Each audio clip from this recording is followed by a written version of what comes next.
Good morning student, welcome back. आज हम फिर आए हैं एक नई वीडियो के साथ। आज की वीडियो सेकंड क्लास के इंग्लिश सब्जेक्ट से है, लेसन नंबर 8 लेजी जैक। सबसे पहले चैप्टर स्टार्ट करने से पहले हम कुछ हार्ड वर्ड्स देख लेते हैं, उसके बाद हम चैप्टर स्टार्ट करेंगे।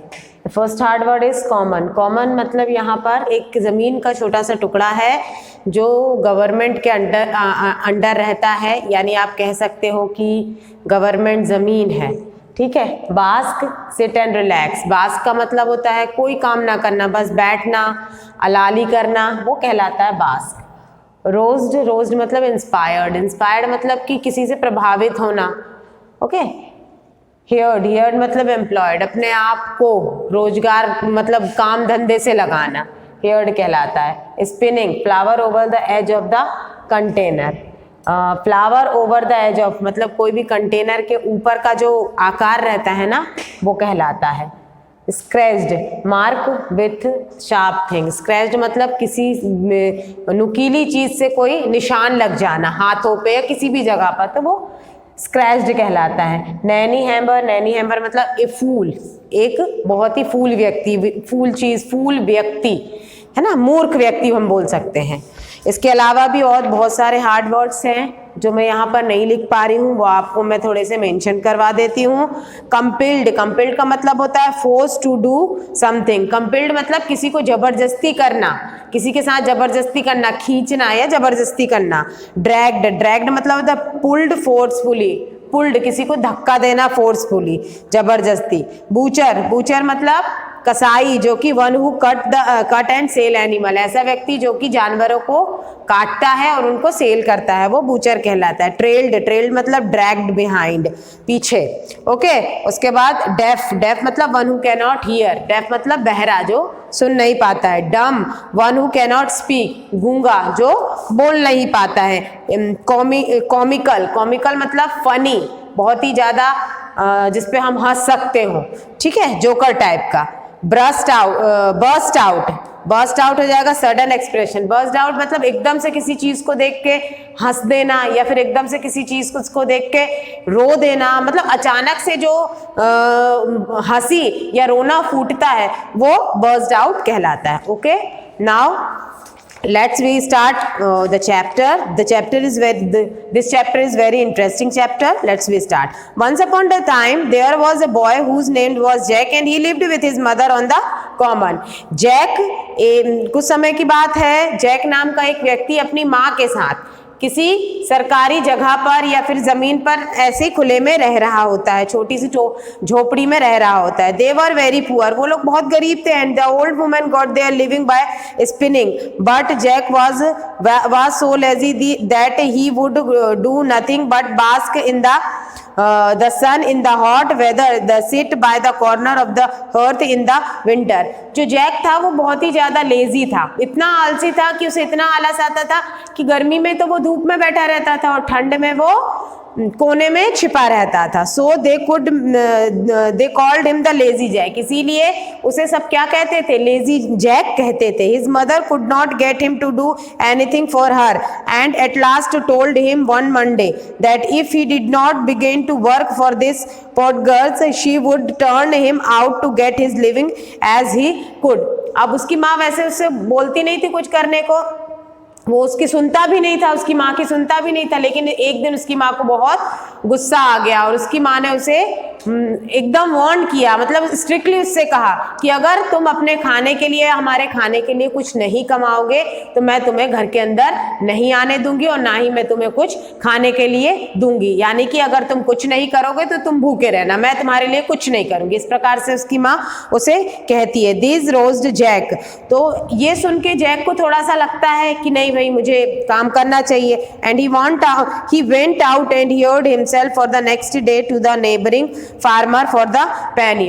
उसके बाद फिर वो सोचता है कि नहीं मुझे जाना चाहिए, तो वो अगले दिन, सोमवार के दिन उसकी माँ कहती है, मंगलवार के दिन वो बगल के एक फार्म में जाता है और उसके बाद वहां पर वो कुछ पैसों के लिए, कुछ भी चीज पैसों के लिए काम करता है। But as he was coming home never having had any money before he lost it in a passing over the brook. उसके बाद जब वो शाम को काम करता है, दिन भर काम करता है, शाम को जब वो फार्मर उसे पैसे देता है तो वो पैसों को अच्छे से नहीं रख पाता और नदी के किनारे, नदी को पार करते टाइम वो अपने पैसों को वहीं पर खो देता है, घुमा देता है। You stupid boy said his mother. और उसके बाद जब वो घर आता है तो घर में उसके हाथ में कुछ नहीं होता, पैसे जो दिए थे वो तो उसने घुमा दिए।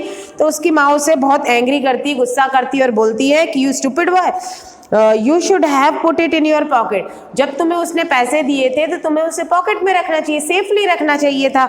आई will do so another time replied Jack.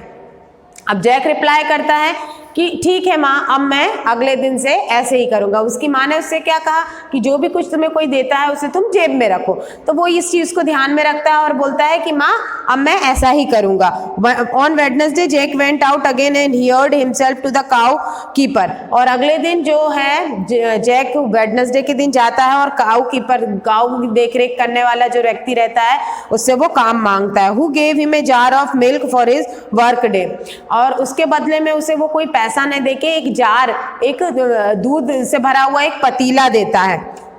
Jack took the jar and put it into the large pocket in his jacket। अब उसकी माँ ने उससे कहा था कि जो भी कुछ आपको मिले जैकेट में रख लेना। तो वो जो जार रहता है उसको वो अपने जैकेट के बड़े से जेब में डाल लेता है। Spinning it all around before he got home.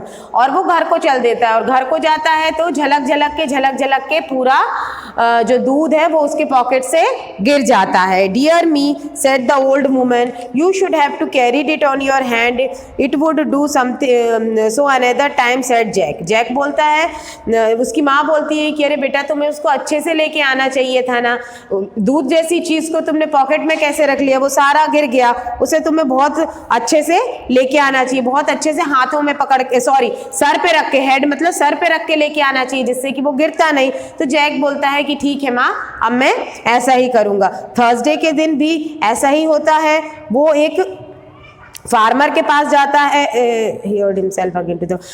Farmer के पास आता है और जो फार्मर उसे उसके काम के बदले में क्या देता है, क्रीम चीज देता है। तो जैसे उसकी माँ ने कहा था कि सर पे उठा के लाना चाहिए ना, तो जैक सोचता है कि अब मैं क्या करूं। तो वो जैक क्या करता है, वो जो चीज क्रीम रहती है उसको सर के ऊपर रख लेता है और घर की ओर बढ़ जाता है। जैसे ही वो घर में पहुंचता है वो क्या देखता है, जो चीज है वो पूरी तरीके से खराब हो जाता है, कुछ तो बह जाता है, कुछ उसके बालों में पूरा लग जाता है। उसकी माँ फिर उसे शाउट करती है, you stupid lot said his mother you should have to carried it very careful in your hand. उसकी माँ बोलती है कि यू स्टूपिड, तुम कितने मूर्ख हो, अरे जब चीज दी थी तो तुम्हें उसे हाथों में बहुत अच्छे से लाना चाहिए था। तो जैक बोलता है ठीक है माँ, अब मैं ऐसा ही करूंगा। अब फ्राइडे के दिन भी वो जाता है, मजदूरी के लिए जाता है और उसे कहाँ पर मजदूरी मिलती है, एक बेकर के यहाँ पर मजदूरी मिलती है। बेकर वो जो केक क्रीम वगैरह बनाते हैं, बेकर के यहाँ पर उसे काम मिलता है। Would gives him some nothing for his work but a large tom cat. और लेकिन उसके बदले में, उसके काम के बदले में जैक को कुछ नहीं मिलता है, लेकिन एक बहुत बड़ी टॉम कैट उसे वो बेकर देता है।